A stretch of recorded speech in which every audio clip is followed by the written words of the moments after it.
Show Telangana రాష్ట్ర ప్రభుత్వం ఇటు విద్యుత్ ఛార్జీలు అటు ఆర్టీసీ ఛార్జీలు రెండు ఒకేసారి పెంచింది. మరి అప్పుడప్పుడు పెంచితే వ్యతిరేకత రెండుసార్లు ఎదుర్కోవడం ఎందుకు ఒకేసారి పెంచిందా? అయితే సామాన్యుల మీద పెద్దగా భారం పడట్లేదు అని చెప్పి ముఖ్యమంత్రి కూడా చెప్తున్నారు. 1958 కోట్లకు ప్రతిపాదనలు ఇస్తే డిస్కంలో 1527 కోట్ల భారం మాత్రమే పడుతోందని, దాదాపుగా 1.19 కోట్ల మంది వినియోగదారులు ఉంటే 80 లక్షల మందికి అసలు పెంపు వర్తించట్లేదని ప్రభుత్వం చెబుతోంది. మరి వ్యతిరేకత వస్తుందా, లేకపోతే సంస్థలు నిలబడాలి కాబట్టి పెంపు కొంతవరకు తప్పదని అంటున్న ప్రభుత్వ వాదనకి ప్రజలు కూడా మరి ఒప్పుకునే అవకాశం ఉంటుందా చూద్దాం. మరోవైపు ఆంధ్రప్రదేశ్ తెలంగాణ రాష్ట్ర ప్రభుత్వాల మధ్య నలుగుతున్న జల వివాదం కృష్ణా బోర్డుకు సంబంధించి మూడో రోజు కూడా ఎటువంటి కన్క్లూజన్ రాలేదు. కేంద్ర మంత్రి ముందు భేటీ అవుతారనుకుంటే కేంద్ర మంత్రి నిన్న పార్టిసిపేట్ చేయలేదు. కేంద్ర జలవనరుల శాఖ ప్రధాన కార్యదర్శి ముందే భేటీ అయ్యారు. అయితే ఒక ఫార్వర్డ్ స్టెప్ ఏంటంటే త్రిసభ్య కమిటీ, రిటైర్డ్ చైర్మన్ల నేతృత్వంలో త్రిసభ్య కమిటీ దాని ముందు నవంబర్ లోపు ఒక అధ్యయనం చేసి ఒక నివేదిక ఇస్తే దాని ప్రకారం ముందుకు ఎలా వెళ్లాలన్న ఒక ఆలోచనకు సంబంధించి కన్క్లూషన్కి వచ్చాయి రెండు రాష్ట్ర ప్రభుత్వాలు. దీనికి సంబంధించి వాళ్ళ లైవ్ షోలో మనం డిస్కస్ చేద్దాం. మనతో పాటు నందమూరి లక్ష్మీపార్వతి గారు, వైఎస్ఆర్సీపీ జనరల్ సెక్రటరీ, పార్టీ ముఖ్య నేత జాయిన్ అవుతున్నారు. మందా జగన్నాథం గారు, సీనియర్ మాజీ పార్లమెంటేరియన్, ప్రస్తుత టీఆర్ఎస్ సీనియర్ నేత, వారు జాయిన్ అవుతున్నారు. ఇక రాపోలు ఆనంద్ భాస్కర్ గారు ఢిల్లీ నుంచి లైవ్ లో అందుబాటులోకి వస్తున్నారు. టీపీసీసీ సీనియర్ నాయకులు, రాజ్యసభ సభ్యులు. నమస్కారం భాస్కర్ గారు. నమస్కారం మిత్రమా రిషి. సామాన్యుల మీద భారం వేసే ఆలోచన ప్రభుత్వానికి ఎట్టి పరిస్థితుల్లోనూ లేదు, తప్పని పరిస్థితుల్లో మాత్రమే ఛార్జీలు పెంచుతున్నాం అంటూ విద్యుత్తు, ఆర్టీసీకి సంబంధించి పెంపుదల ఒకేసారి చేసింది తెలంగాణ ప్రభుత్వం. తప్పదు, సంస్థలు నిలబడాలి కాబట్టి స్వాగతించే అవకాశం ఉందా? ఎందుకంటే ఒక లెక్క కూడా చెప్తున్నారు, దాదాపు 1,20,00,000 మంది ఉంటే 80 లక్షల మందికి మాత్రం అసలు పెంపు వర్తించే పరిస్థితి లేదు. ఎగువ మధ్య తరగతికి, పరిశ్రమలకు మాత్రమే ఇది కొంత భారం అవుతుందని ప్రభుత్వం చెప్తున్న వాదంతో ఏకీభవిస్తారా? మిత్రమా రిషి, మీకు చర్చలో పాల్గొంటున్న పెద్దలు, మిత్రులందరికీ, ఎన్టీవీ ప్రేక్షకులందరికీ నా నమస్కారం. ఉమ్మడి ఆంధ్రప్రదేశ్ 2 రాష్ట్రాలుగా విభజన తర్వాత విభాజిత ఆంధ్రప్రదేశ్ తన సచివాలయాన్ని కొనసాగించేందుకు వారి ప్రాంతాలకు తరలి వెళ్తున్నటువంటి సమయంలో హైదరాబాదును అనేక సంవత్సరాలుగా ఆవాసంగా మార్చుకొని తమ ఉద్యోగ ధర్మాన్ని నిర్వర్తించినటువంటి సోదరీమణులు, సోదరులందరూ నిన్నటి నుంచి హైదరాబాదు వదిలి తమ ప్రాంతం వైపు తరలుతున్నట్టుగా వార్తలు వచ్చాయి. వారందరికీ కూడా భవిష్యత్తులో ఆయురారోగ్యాలు, ఐశ్వర్యం, అభివృద్ధి, సుఖశాంతులు ఉండాలనేటువంటి ఆకాంక్షతో మీరు చేసేటువంటి ప్రస్తావనకు నా స్పందన తెలుపుతాను. తెలంగాణ ప్రత్యేక రాష్ట్ర ఆవిర్భావం మిగులు బడ్జెట్తో ఏర్పడినటువంటిది. మిగులు బడ్జెట్తో వచ్చిన తర్వాత సంక్షేమం విషయంగా తెలంగాణ ముఖ్యమంత్రి కల్వకుంట్ల చంద్రశేఖరరావు గారికి కాసింత ఔదార్యం ఎక్కువ అనేటువంటి ఒక పేరు తెచ్చుకున్న వ్యక్తి. భోజనులాగా వరాలు ప్రకటించేటువంటి లక్షణం ఉంది. నయా నిజాం లాగా తన ఆడంబరాన్ని తాను చూపించేటువంటి ప్రయత్నం చేస్తూ ఉన్నారు. ఇలాంటి దశలో వేల కోట్ల రూపాయల అనేక రూపాల్లో ఖర్చులను చూపిస్తున్నటువంటి తెలంగాణ ముఖ్యమంత్రి కేవలం ఒక 2,000 కోట్ల రూపాయల వసూలు అదనమవుతుంది అని చెప్పి విద్యుత్ ఛార్జీలు, రవాణా ఆర్టీసీ ఛార్జీలు పెంచాల్సినటువంటి అవసరం ఇప్పుడు వచ్చిందా అనేటువంటిది ఒకవైపు వారు చూసుకోవాలని నా సూచన. దాంతో పాటుగా ఏ వ్యవస్థలోనైనా సదుపాయాల కల్పనలో హేతుబద్ధమైనటువంటి ఛార్జీల కదలిక ఒకసారి తక్కువ కావచ్చు, ఒకసారి పెరగవచ్చు. ఈ రీతిలో ఉండాల్సిన అవసరాన్ని ఈ మధ్య కాలంలో మనం అనుభవిస్తా ఉన్నాం. టెలిఫోన్ సర్వీసులు కానివ్వండి, మొబైల్ సర్వీసులు కానివ్వండి, పెట్రోలియం ఉత్పత్తుల వాడకంలో కానివ్వండి, ఇతర వనరుల వినియోగంలో కానివ్వండి, ఈ రకమైనటువంటి హేతుబద్ధత కనిపించిన దశలో ప్రజల నుంచి భారీ పెంపుదల లేని సమయంలో కొద్దిపాటి కదలికల్లో, మార్పుల్లో, పెంపుల్లో వ్యతిరేకత రాదు. కానీ ఆకస్మికంగా జరిగేటువంటి ప్రయత్నాల్లో మాత్రం రెండు ఒకేసారి పెంపుదల ఆలోచన చేయడం వెనకాల కారణం ఏమైనా ఉందంటారా? నేను ప్రత్యేక రాజకీయ కోణం చూడను, కానీ కొత్తదనంలో మనం ఆలోచన చేయాల్సింది ఏంటంటే ఒకేసారి రెండు వైపుల నుంచి చేసేటువంటి నిర్ణయాల మూలంగా ప్రజల్లో కలిగేటువంటి కదలిక, వారి ఆర్థిక వనరుల్లో వచ్చేటువంటి ఖర్చు. భాస్కర్ గారు, ఒకేసారి అయిపోతుంది. ఈ మధ్య కొంత ప్రభుత్వం మీద విమర్శలు చేయడంలో కానివ్వండి, లేకపోతే వ్యతిరేకించడంలో ఆచితూచానో వ్యవహరిస్తున్నారా భాస్కర్ గారు? ఏమన్నా కేవలం నా డౌట్. ఆనంద భాస్కర్ ఏ పద్ధతిలో మాట్లాడాలో ఆ క్రమశిక్షణతోటే మాట్లాడతాడు మిత్రమా. కావాల్సింది ఏమిటి అని అంటే ప్రజలకు విషయాన్ని అర్థం చేయడం, దాంతో పాటుగా కాంగ్రెస్ పార్టీ తరఫున తన భావాన్ని వ్యక్తం చేయడం, దాంతో పాటుగా తెలంగాణ ప్రభుత్వానికి, ఏ ప్రభుత్వానికైనా నా ధర్మానికి లోబడి, నా మర్యాదకు లోబడి నేను సూచన చేయడం, ఈ రకమైనటువంటి జాగ్రత్తలు తీసుకోవడంలో అది ఇంకో రకంగా కనిపిస్తే నేను చెప్పగలిగింది ఏం లేదు. కానీ నేను చెప్తున్నటువంటి సూచన చాలా స్పష్టమైంది.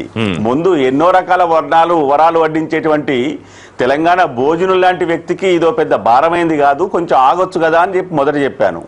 దాంతో పాటుగా ఛార్జీల పెంపులో తగ్గింపులో హేతుబద్ధత చూపించేందుకు ప్రయత్నాలు మొదలు పెట్టాలనేటువంటి ఒక శాస్త్రీయమైన సూచన చేస్తున్నాను మిత్రమా. రైట్, మాట్లాడదాం మళ్ళీ. లక్ష్మీభారత్ గారు, మీ కామెంట్ ఏంటి ఛార్జీల పెంపు మీద, ఆర్టీసీ ఇటు విద్యుత్? ఇప్పుడు వీళ్ళు ఏం చెప్తున్నారంటే సామాన్యుల మీద ఎక్కువ భారం పడకుండా 8 లక్షల మందికి అసలు భారమే లేదు. 80 లక్షల మందికి. హైదరాబాద్ జనాభా చూస్తేనే 1,25,00,000 మందిని వాళ్ళే సర్వేలో మొత్తం బయటికి తీసుకారు కదా ఈ గవర్నమెంట్ వచ్చిన తర్వాత. మిగిలినటువంటి జిల్లాలు కూడా మొత్తం 9 జిల్లాలు తెలంగాణ ప్రాంతంలో ఎంతమంది పేదవాళ్ళు అంటే 80 లక్షల మందేనండి ఉంది. అది తెలియకుండానే ఎక్కువ శాతం మీరు, ఎందుకంటే పరిశ్రమలకు ఎంత ఇస్తున్నారు, పరిశ్రమలకేమో ఎక్కువ రాయితీలు ఇస్తా ఉన్నారు. గృహ వినియోగదారులు కేవలం ఒక్క గృహ వినియోగదారులకే 570 కోట్లు ఎంతో పెంచినట్టున్నారు. మొత్తం 1520 కోట్లు ఎంతో పెంచారు. అందువలన ఇంత అంటే ఇది 100 యూనిట్లు దాటితేనండి, 100 యూనిట్లు మధ్యతరగతి వాళ్ళకు కూడా 100 యూనిట్ల పైన ఈజీగా అవుతా ఉంది. ఈ రోజుల్లో ఏంటంటే ఒక టీవీ కామన్ అయిపోయింది, ఇంట్లో కనీస అవసరాలు ఒక, అలాగే ఉద్యోగస్తులు రిఫ్రిజిరేటర్ తప్పదు అట్లాంటి పరిస్థితి. ఉద్యోగస్తులంతా ఉద్యోగాలకు వెళ్ళే వాళ్ళు పెట్టుకోవాలా.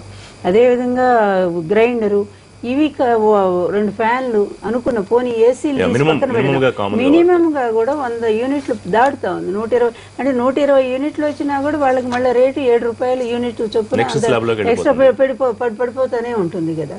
అందువల్ల ఆ విధంగా చూస్తే ఒకవైపు ఏమో నిత్యావసర వస్తువుల ధరలు ఆకాశాన్ని అంటున్నాయి, అది కంట్రోల్ చేయలేనటువంటి పరిస్థితి. అది కంట్రోల్ పెట్టి మీరు ధరలు పెంచినా కూడా సామాన్యుడికి ఇబ్బంది ఉండేది కాదు. అందువల్ల ఉన్న వాళ్ళకి ఎప్పుడు ఇబ్బంది లేదు. అలాగే బస్సులు కూడా చూడండి, మీరు బస్సులు మొత్తం కామన్ నాకు తెలిసి సామాన్యులే. బస్సుల విషయంలో కొంత రిలాక్సేషన్ ఇచ్చారనుకోవచ్చు. ఏం లేదండి, ఇప్పుడు ఎందుకంటే బస్సు ఎక్కాడు అంటే అతను సామాన్యుడే, మనం అలా అర్థం చేసుకోవాలి. ఉన్నవాడు కార్లు మెయింటైన్ చేసుకుంటాడు. అందువల్ల బస్సు ప్రయాణం చేస్తున్నారంటే వాళ్ళు సామాన్యులు, వాళ్ళే ఉన్నవాళ్ళు కాదు. అందువల్ల బస్సుల ఛార్జీలు సరే, ఎందుకంటే అవసరం మేర ఎప్పుడు కూడా ప్రతి ప్రభుత్వంలో పెరుగుతూనే వస్తున్నాయి. కానీ విద్యుత్ ఛార్జీలు మాత్రం అయితే ఇక్కడ మనం ప్రభుత్వాన్ని సానుకూలంగా కూడా చూడాల్సిన అంశం ఏంటంటే, ఒకటి ఈ గవర్నమెంట్ ఏర్పడినాక అంటే రాష్ట్ర విభజన తర్వాత అక్కడ మిగులు విద్యుత్ ఉంది ఆంధ్రప్రదేశ్కి, ఇక్కడ లేదని చెప్పి కిరణ్ కుమార్ గవర్నమెంట్లో చాలా స్పష్టంగా చెప్పారు ఆయన. ముఖ్యంగా ఎలక్ట్రిసిటీ ప్రాబ్లము, నీటి ప్రాబ్లము తెలంగాణ ప్రాంతానికే ఎక్కువ వస్తుందని చెప్పి ఆ గతంలో చెప్పడం జరిగింది. ఆ విధంగా చూస్తే నిజంగా అందరం భయపడ్డాం కూడా, ఇక్కడ అసలు ఎలక్ట్రిసిటీ ఉండదేమో, చీకటి అయిపోతుందేమో అని. కానీ వాళ్ళు ఛత్తీస్గఢ్ తర్వాత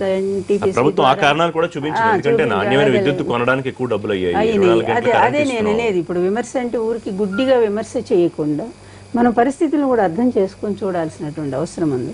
అందువల్ల ఆ విధంగా వాళ్ళు ఎక్కువ విద్యుత్ కొని ఏమి ఇబ్బంది లేకుండా, సమ్మర్లో మాత్రం ఏ విధమైన ఇబ్బంది లేకుండా ఇచ్చారు హైదరాబాద్ నగరానికి.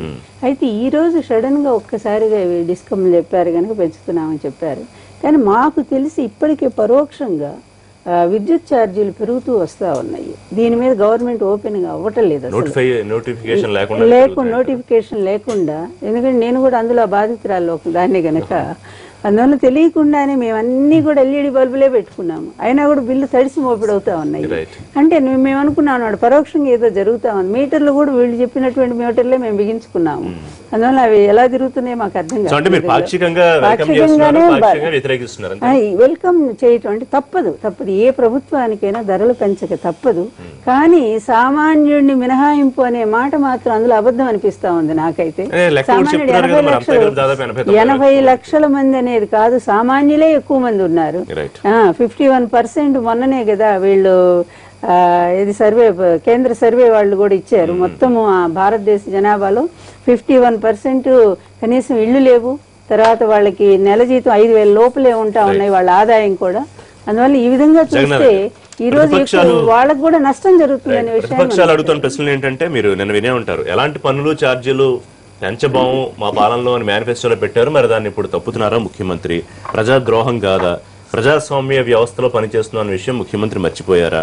ప్రభుత్వ ఆదాయం ప్రతి ఏడు 30% పెరుగుతోందని చెప్పిన ముఖ్యమంత్రి ఇవాళ భాస్కర్ గారు అడిగినట్టు ఆ 2,000 కోట్ల కోసం ప్రజల మీద భారం వేయడం అవసరమా? ఇవి ప్రతిపక్షాలు అడుగుతారు. సరే, ప్రతిపక్షాల వాళ్ళు పాలక పక్షంగా ఉన్నప్పుడు చేసిన పనులు ఒకసారి నెమరు వేసుకొని మాట్లాడితే బాగుంటుంది. ఇది పాలక పక్షంగా ఉన్నప్పుడు ఒక విధంగా చేస్తారు, ప్రతిపక్షాలు ఉన్నప్పుడు వేసుకోవాలి. వాళ్ళు ఒకసారి go back, let move back and come out. తర్వాత ఈ మధ్యకాలంలో ఇందాక లక్ష్మీ పార్వతి గారు అన్నట్టు మేము వీటిని రేట్లు గీట్లు ఎప్పటికీ పెంచమని ఎవరు చెప్పాలి, మేనిఫెస్టోలో ఎవరు చెప్పారు. నేను అనుకున్నా no sane political party will come out like this. మేనిఫెస్టోలో ఇవన్నీ చెప్పారు. నాకు తెలిసిన నేను చదివిన మటుకైతే మేనిఫెస్టో రేట్లు గిట్లు ఎప్పుడు పెంచమని ఇవన్నీ ఎవరు చెప్పారు, మేము కూడా చెప్పలేదు. అయితే ఇటువంటి తరంలో ఇప్పుడు ఆర్టీసీకి వద్దాం. ఆర్టీసీని ఈ నష్టాల దీంట్లో ఊబిలో వస్తున్నది ఇప్పుడు కాదు కదా. ఇప్పుడు ప్రస్తుతం దేవసరికలు 2,000 కోట్ల నష్టాలు ఉందని చెప్పారు. 2,000 కోట్ల నష్టం తీయడానికి ప్రభుత్వ పరంగా చేయవలసినవన్నీ చేశారు. ఇప్పుడు మార్జినల్ పెంచినవి ఎంత ఛార్జెస్ దీంట్లో 2 సంవత్సరాల నుంచి పెంచలేదు. మామూలు బస్సులు ఇక్కడ మనం పెంచింది express, deluxe, super deluxe. Maximum నేను అనుకుంటాను ఇది భారం పడేది సూపర్ డీలక్స్ దాంట్లో కొంత ఎక్కువ పరిధిలో ఉంది. సూపర్ డీలక్స్ నుంచి ఇంకా పైకి సో గరుడా ప్లస్ వాళ్ళ దీంట్లో ఇటువంటి వాటిలో నేను కూడా సామాన్య జనం ఎవరు లక్ష్మీ బస్సు ఎక్కేది ఎవరంటే సామాన్య జనులు. అంటే సామాన్య జనానికి గరుడా ఫెసిలిటీస్ కావాలా, వెళ్తారా చెప్పేటికి? చెప్పేదేనండి కార్లో ఇప్పుడు ఎక్స్ప్రెస్ బస్సులో ఇప్పుడు సామాన్య జనం ఫస్ట్ నిర్వచించండి. సామాన్య జనం అంటే ఏంటి? దెన్ గరుడా బస్సు ఎందుకు పెట్టాము, ఎవరి గురించి పెట్టాము, వీటిని కనుక మనము అదే నేను దాన్ని డీప్ పోదలుచుకోలేదు, నేను ప్రజలకు వదిలేద్దాం అది. ఈ తరంలో ఆర్టీసీని కొత్త బస్సులు కొన్నినే 1,200 బస్సులు కొనాలని చెప్పేసి నిన్న ముఖ్యమంత్రి గారు ప్రభుత్వం నుంచి 700 కోట్లు ఇస్తున్నారు, వెంటనే 300 కోట్లు రిలీజ్ చేయాలని. ఇది ఆర్టీసీకి మరి సహాయం చేసినట్టు అవుతుంది కదా. సంస్థ నడవాలి. ఆర్టీసీ, రైల్వేస్ ఇవన్నీ ఏంటంటే సెల్ఫ్ జనరేటింగ్. ఇవి సెల్ఫ్ జనరేటింగ్. ఇవి అప్పుడప్పుడు ఏంటంటే నష్టాల కారణాలు ఏంటి వీటన్నిటిని ఒకసారి స్టాఫ్లో కూడా వాళ్ళు ఏం చేస్తారంటే యూనియన్లో పెట్టుకుంటారు. యూనియన్లో పెట్టుకోవట్లేదా, సమయానికి ఉద్యోగం సడన్గా వచ్చే కండక్టర్ రావట్లేదు అని చెప్తాడు, డ్రైవర్ నేను రావట్లేదు. ఇప్పుడు అన్ని మనము డిస్కస్ చేస్తాం, వీటన్నిటిని కూడా డిస్కస్ చేయాలి. ఒకటే పిన్ పాయింట్ చేసి అవునా కాదా అని చెప్పడం కాదు. So what is the reason bait, root cause ఏంటి దీనికి మనకు అని వాళ్ళనే బ్లేమ్ చేయడం కాదు. వివిధ కారణాలు ఉన్నాయి. వాటిలో మేము పెంచింది కూడా సామాన్య జనానికి మామూలు బస్సులు అసలు ఎక్కడ పెంచనే లేదే. దెన్ కమింగ్ టు ది పవర్లో 100 యూనిట్స్ దాకా లేదా ఏమి ప్రభావమే లేదు. గతంలో ఎట్లా ఉందో 140 పైసలు ఎంత ఉంది. దాంట్లో మరీ బీద వాళ్ళకి 50 దాకా అయితే ఎగ్జామ్షన్ ఇచ్చారు కదా, అది కంటిన్యూ అవుతుంది. ఇప్పుడు ఒకసారి చూస్తే నేను చూసింది ఇందాక చూస్తే 800 నుంచి పైన ఉన్న వాళ్ళకి 50 పైసలు భారం పడుతుంది యూనిట్కి. అంటే 800 దాకా యూనిట్లు కాల్చే వాళ్ళు మామూలు సామాన్య జనాలు ఉంటారా ఇంట్లో చెప్పండి. లక్ష్మీపతి గారు చెప్పేది నేను కూడా చదివాను. మధ్య తరగతి ఎగువ మధ్య తరగతి వీళ్ళ మీద ఎక్కువ భారం పడేలా డిజైన్ చేసినట్టే ఉంది మొత్తం. వీటిలో ఒకటి మనకు స్వీయ నియంత్రణ కూడా అవసరం. ఇప్పుడు కరెంట్ని ఫ్రీగా ఇస్తున్న మనసరికి ఏమిందంటే ఊర్లో ఇర్లు ఎక్కడ వదిలేస్తా ఉన్నారు అంతే, ఎక్కడ చూడ నియంత్రణ లేదు. అది మన నైతిక బాధ్యత. అది ఏమి ఇందాక నేను మార్నింగ్ వచ్చేటప్పుడే నేను చూసాను, నేను మా గన్మెన్ డ్రైవర్ ఏం చేస్తారంటే బయటకు వచ్చేస్తున్నారు. ఏందా ఫ్యాన్ తిరుగుతుంది అంటే లేదు సార్ ఇప్పుడే బయటకు వచ్చాము. నువ్వు ఒక నియంత్రణ ఏంటంటే నువ్వు కూర్చున్నప్పుడు ఫ్యాన్ ఇప్పుడు అది పెరిగాక దాని మూలన ఏమవుతుందంటే మన ఇళ్లలో కూడా వీటిని మనము పాటిస్తే ఏమవుతుందంటే డెఫినెట్ గా కన్సంప్షన్ తక్కువ అవుతుంది. ఇప్పుడు దాదాపు లేదా 100 నుంచి 200 నుంచి పైన ఉన్న వాళ్ళ దాని దగ్గర వస్తే కొద్దిగా భారం పెరిగినట్టు ఉంది. హై లెవెల్ పైన కూడా ఎక్కువ 800 ఏంటంటే ఈ 2 ఏళ్ల తర్వాత ఇప్పుడు మొన్న మీరే అన్నారు ఎండాకాలంలో దాదాపు మనము ఈ సిటీలో ఎప్పుడు 3 గంటలు 4 గంటలు కరెంటు పోవడం అని పోయిందా, ఈసారి పోయిందంటే రేట్ 7 రూపాయల పైన యూనిట్ కొని కూడా సరఫరా చేసాం. ఎందుకంటే చెప్పాం కాబట్టి దాని నుంచి ఇప్పుడు మేము దాదాపు 8,000 మెగావాట్ల ప్రొడక్షన్ నుంచి ఏంటంటే ప్రజలు అర్థం చేసుకుంటున్నారు, ప్రతిపక్షాలు అర్థం చేసుకోవాలి అంతేనా? ప్రతిపక్ష అనేది కేవలం లేదా ప్రతిపక్ష విమర్శ అంటే రాజకీయ విమర్శ తప్ప దాంట్లో ఏముండదు. ఒకసారి ప్రభుత్వాన్ని నడిపేటప్పుడు ఇందాక లక్ష్మీపతి మాట్లాడుతూ ఏ ప్రభుత్వమైనా కానీ ఇంక్రీజ్ చేస్తారన్న అంటే ప్రజల మీద విపరీతమైన భారాన్ని వాళ్ళు ఇబ్బంది పడే విధంగా ఏ ప్రభుత్వమైనా చేయకూడదు ఎప్పుడైనా. ఇప్పుడు ప్రభాకర్ గారు జాయిన్ అయ్యారు, AP SC corporation chairman, party ముఖ్య నేత. నమస్కారం ప్రభాకర్ గారు. ప్రస్తుతం తెలంగాణ టీడీపీ పాత్ర పోషించండి, ప్రతిపక్ష పాత్ర ఈ ఛార్జీలకు సంబంధించి విద్యుత్ అండ్ ఆర్టీసీ. అంటే ప్రతిపక్ష పాత్ర అనే దానికన్నా అంటే ఏదైనా ప్రభుత్వం ఒక పని చేసినప్పుడు ప్రజల యాక్సెప్టెన్స్ కావాల్సిన అవసరం ఉంటుంది. ఓ పక్క సర్ప్లస్ బడ్జెట్ ఉండి ఓ పక్క మేము అద్భుతంగా ఉన్నామని చెప్తూ రెండో పక్క ఆర్టీసీ ఒకవైపు ఎలక్ట్రిసిటీ ఒకవైపు ఛార్జీలు పెంచడం అనేది ఈ ప్రాంతంలో ప్రతిపక్షాలే కాదు సామాన్య ప్రజలు కూడా ప్రతిపక్షానికి అవసరం లేకపోయినా అడుగుతారు. దీనికి జవాబు చెప్పాల్సిన బాధ్యత ప్రభుత్వం మీదే ఉంటుంది. పెద్దలు జగన్నాథం గారు చెప్పినట్టుగా జస్టిఫికేషన్ కోసం చాలా కష్టపడాల్సి వస్తూ ఉంది. సో సామాన్య ప్రజలు కానీ అబోది మిడిల్ క్లాస్ కానీ వీళ్ళందరూ ఎఫెక్ట్ అవుతూ ఉన్నారు. దీన్ని ఎట్లా చెప్తారు మీరు? 7 రూపాయలకి ఒక యూనిట్ కొని ఇచ్చినంత మాత్రాన ప్రజల మీద భారం వేయాలలో లేకపోతే టికెట్ ఛార్జీలు ఆర్టీసీ 10,000 బస్సులు అంటే ఒక్కోసారి ప్రభాకర్ అంటే నేను సపోర్ట్ చేయట్లేదు, పాయింట్ కోసం మాట్లాడుతున్నాను. ఒకసారి ప్రజలే అడుగుతూ ఉంటారు మీరు క్వాలిటీ ఇచ్చి మరొక రూపాయి ఎక్కువ తీసుకున్న పర్వాలేదని కొన్ని సందర్భాల్లో కొన్ని చర్చల్లో మనం మాట్లాడుతూ ఉంటాం. ఇక్కడ మీరు అన్నదానికి మేము ఒకసారి కమిటీలో పంజాబ్కి వెళ్ళాము. రైతులతో ఇంటరాక్ట్ అయినప్పుడు వాళ్ళు ఏమన్నారంటే అయ్యా మాకు మీ ఫ్రీ కరెంట్ వద్దు,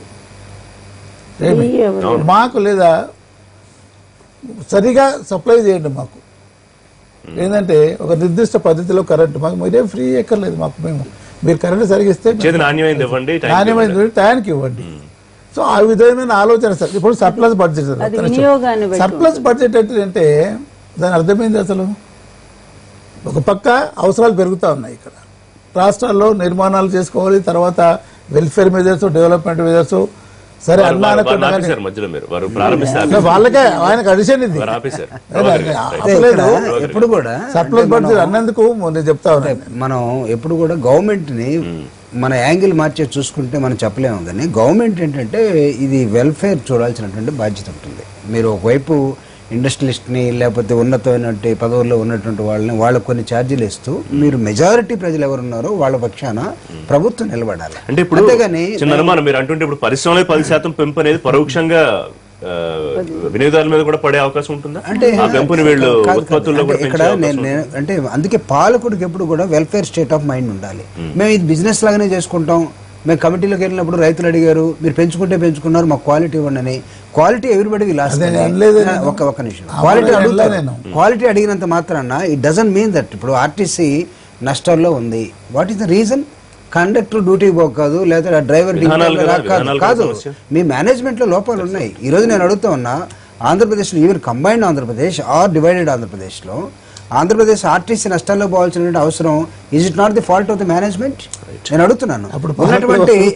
ఉన్నటువంటి డిపోలు ఎకరాలు ఉన్న స్థలాలు లేకపోతే మీకు ఉన్నటువంటి వేల సంఖ్యలో ఉన్న బస్సులు మీరు మేనేజ్మెంట్ ఎక్కడుంది? Before concluding this issue, Bhaskar గారు, యూనియన్స్ లోకి భాస్కర్ గారు, కాంగ్రెస్ పాలించిన 10 ఏళ్లలో మరి ఛార్జీలు ఎప్పుడు పెంచలేదా? ఈ పాయింట్ కూడా మనం డిస్కస్ చేసుకోవాలి.